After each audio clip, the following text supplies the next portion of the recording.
1776. Un profesor escocés, tímido y despistado, publica un libro de casi 1000 páginas. El libro es denso, farragoso y, en muchos tramos, francamente aburrido. Pero contiene una idea que cambiará el mundo. Adam Smith no inventó la economía. Pero le dio nombre, estructura y, sobre todo, una promesa: que las sociedades humanas obedecen leyes tan regulares como las que gobiernan los planetas.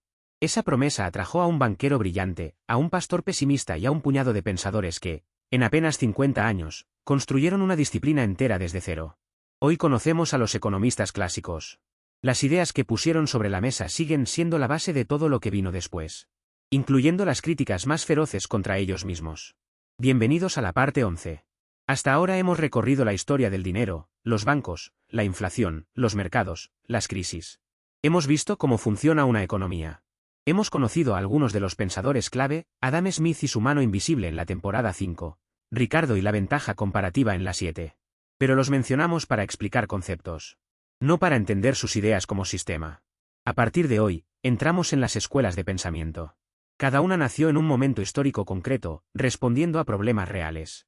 Cada una vio algo que las demás no veían. Y cada una tiene puntos ciegos. Empezamos por el principio. Por los clásicos. Ya conocéis a Adam Smith. En la temporada 5 vimos la fábrica de alfileres, la división del trabajo y la mano invisible. Pero Smith hizo algo más grande que explicar cómo funcionan los mercados. Intentó construir una teoría completa de la riqueza de las naciones. Y ahí es donde su pensamiento se vuelve realmente interesante para la historia de las ideas. Smith no solo observó que los mercados coordinan. Se preguntó por qué. Su respuesta fue que el crecimiento económico depende de 3 cosas: la división del trabajo, la acumulación de capital y la extensión del mercado. Cuanto más se especializan los trabajadores, más producen. Cuanto más capital se invierte en herramientas y maquinaria, más eficiente se vuelve la producción. Y cuanto más grande es el mercado, más especialización permite. Esto parece obvio hoy. No lo era en 1776.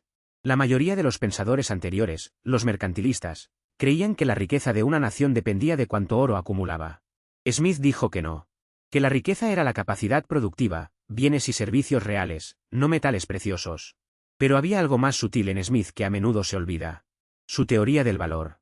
Smith distinguió entre valor de uso y valor de cambio, la famosa paradoja del agua y los diamantes.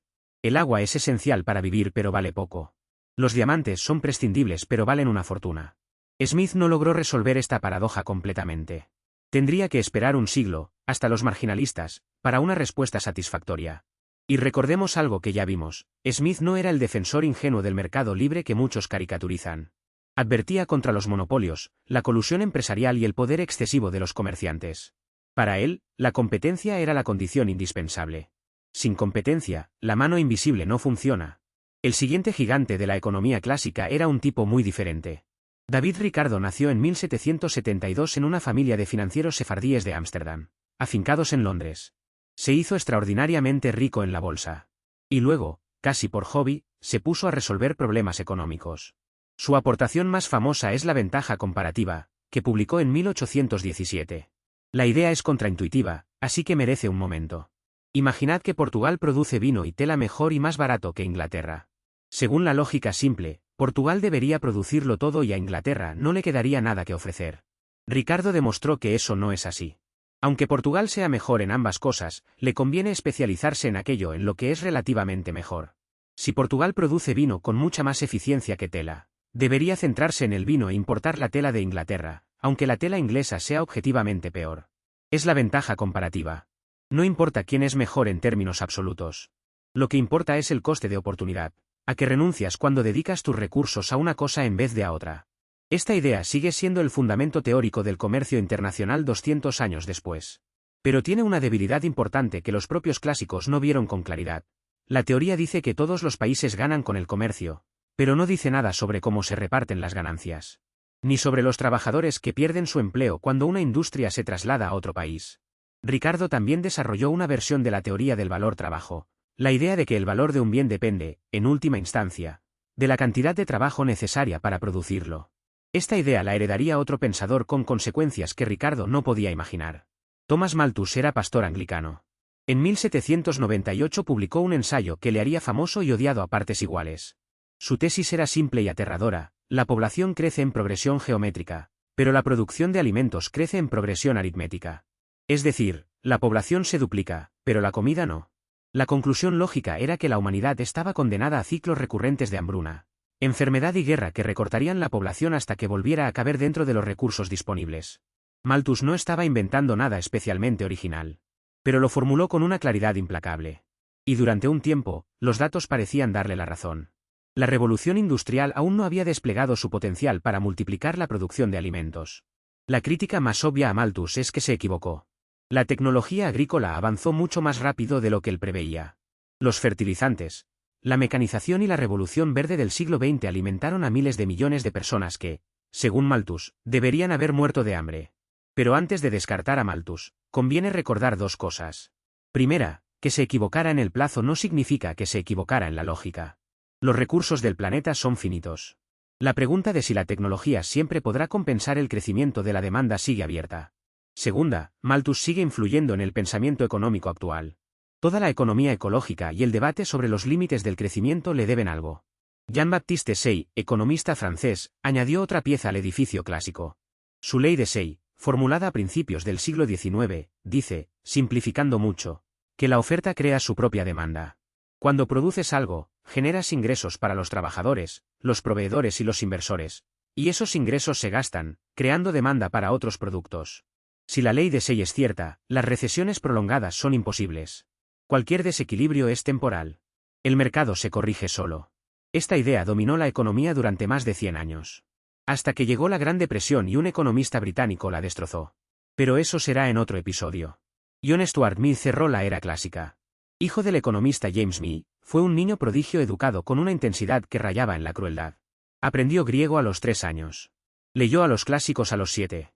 Y sufrió una crisis nerviosa a los 20 que le obligó a replantearse todo. Mill sistematizó la economía clásica en sus principios de economía política de 1848. Pero también la empujó en direcciones nuevas. Distinguió entre las leyes de la producción, que consideraba naturales, y las leyes de la distribución, que consideraba sociales y por tanto modificables.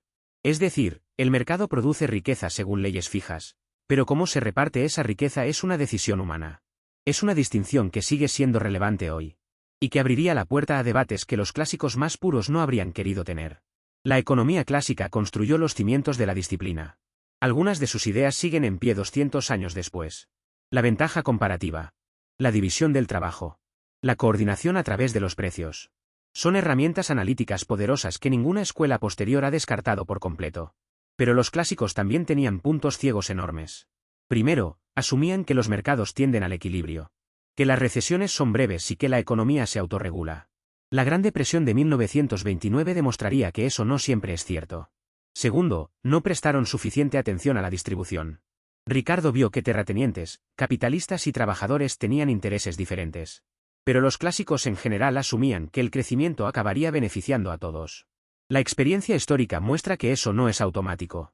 Tercero, trataban la economía como una ciencia de leyes universales, cuando en realidad muchas de sus conclusiones dependían de supuestos institucionales específicos de la Inglaterra del siglo XIX. Y cuarto, la teoría del valor trabajo, que tanto Smith como Ricardo defendieron en distintas versiones, era una bomba de relojería. Si el valor de las cosas depende del trabajo necesario para producirlas, ¿qué pasa cuando el que trabaja recibe menos de lo que su trabajo vale? Un joven alemán, exiliado en Londres, leyendo a Ricardo en la biblioteca del Museo Británico, encontró exactamente esa grieta. Y la convirtió en una teoría que partió el mundo en dos. Los economistas clásicos vivieron en un mundo en plena transformación. La revolución industrial estaba sacando a millones de personas del campo y metiéndolos en fábricas. Las ciudades crecían a una velocidad brutal. La riqueza se multiplicaba. Y la miseria también. Smith escribió sobre el bienestar de las naciones, no sobre el bienestar de los ricos. Ricardo se preocupaba por los salarios de los trabajadores. Mill defendió los derechos de las mujeres cuando eso era impensable. Pero sus herramientas tenían un límite. Veían los grandes agregados pero no siempre veían a las personas concretas. Sabían que el comercio crea riqueza, pero no siempre se preguntaban quién se queda con ella. Esa pregunta la heredaron las escuelas que vinieron después. Y la respuesta, como veremos, depende de a quién le preguntéis. 3 ideas para llevaros de este episodio. Primera, Adam Smith no dijo que la codicia sea buena. Dijo que el interés propio, canalizado por mercados competitivos, puede coordinar una economía compleja. Pero también advirtió contra los monopolios y el poder empresarial sin contrapesos. Segunda, Ricardo descubrió la ventaja comparativa, la base del comercio internacional. Pero su teoría del valor trabajo contenía una semilla que germinaría de formas inesperadas. Tercera, los clásicos construyeron los cimientos de la economía como disciplina. Sus herramientas siguen siendo útiles. Pero asumieron que los mercados se autorregulan, que las crisis son temporales y que el crecimiento beneficia a todos. Esas tres suposiciones serían cuestionadas una y otra vez. Los clásicos construyeron la economía como disciplina. Pero un lector de Ricardo vio algo en el sistema que describían. Algo oscuro. Donde Ricardo veía leyes naturales, él vio explotación. Donde Say veía equilibrio, él vio crisis inevitables. Donde Mi veía progreso, él vio una máquina que devoraba a los trabajadores que la hacían funcionar. Su nombre era Karl Marx. Y eso, la próxima vez.